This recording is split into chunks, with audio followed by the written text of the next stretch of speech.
আমি তো আমি, যেটা জিদ ধরি সেটা আমি করেই ছাড়ি। আসসালামু আলাইকুম। পড়াশোনার জন্য ইংল্যান্ডে গিয়েছিলাম। আসলে ঠিক পড়াশোনা না, একটা চিরস্থায়ী বন্দোবস্তের জন্য গিয়েছিলাম। একা মা তো, পরিবারের সবাই বলল চলে যা। লন্ডনে পড়তে গেলাম, যেন ওখানে আমি সেট হলে একটু একটু সিকিউরড লাইফ পাই সেজন্যে। আমার পিচ্চি পিচ্চি বাচ্চা দুটোকে রেখে গিয়েছিলাম আমার মায়ের কাছে। কিন্তু লন্ডনে যাওয়ার পরে যেটা হলো, আমি লন্ডনের রাস্তায় ঘুরতে ঘুরতে আমি আমার দেশের ধুলো বালি নোংরাকে মিস করতে শুরু করলাম। আমি মিস করতে শুরু করলাম রিকশার টুংটুং শব্দ, চারিদিকে চিৎকার চেঁচামেচিকে। আমি মিস করতে শুরু করলাম আমার জানালার পাশ দিয়ে দেখা যায় একটি পেয়ারা গাছ, তার ছোট ছোট কচি পাতাকে।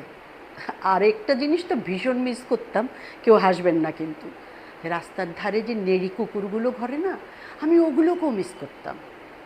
আর বাচ্চাদেরকে কেমন মিস করতাম, আহারে কি যে কান্না কান্না কান্না কান্না। এরপরে ঠিক করে ফেললাম দেশে ফিরে আসব। পরিবার বন্ধু বান্ধব সবাই বাধা দিল, বললো পাগল নাকি, এত সুন্দর একটা জায়গা থেকে দেশের একটা জায়গায় চলে যাবে যেখানে লাইফের কোনো সিকিউরিটি নাই, যেখানে আমার মতো একাকী মা আসলে কী ধরনের স্ট্রাগলে পড়বে বা পড়ে আসছে, এই মেয়েটা পাগল। কিন্তু আমি তো আমি ফিরে আসলাম দেশে, এবং দেশে এসেই ধপাস, আরে ভাই ধপাস করে পড়ে যায়নি।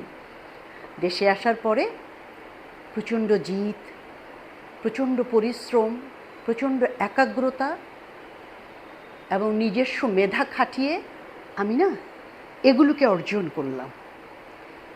এই দেশে এসেই এগুলো আমার অর্জন। নিজের একটা আইডেন্টিটি তৈরি করলাম, এবং দেশে থেকেই প্রচণ্ড পরিশ্রম করে প্রচণ্ড লড়াই দিয়ে নিজের সন্তানদেরকে একটা জায়গায় নিয়ে যেতে পারলাম। এটার পিছনে উপরে আল্লাহ, নিচে আমার শক্তি এবং আমার পরিবারের অনেক সাপোর্ট ছিল, বন্ধুবান্ধবদের সাপোর্ট ছিল। কিন্তু আমার ছেলেমেয়েদেরকে আমি এমন একটা জায়গায় নিয়ে যেতে পারলাম যেখান থেকে ওরা আসলে আমি না থাকলেও ওদের জীবনটা চালাতে পারবে। কিন্তু এই যে এগুলো আমি কিভাবে অর্জন করলাম, এটা তো জানাতে হবে, তাই না আপনাদেরকে? সে গল্প আরেক দিন। সে পর্যন্ত আমার সাথে থাকুন।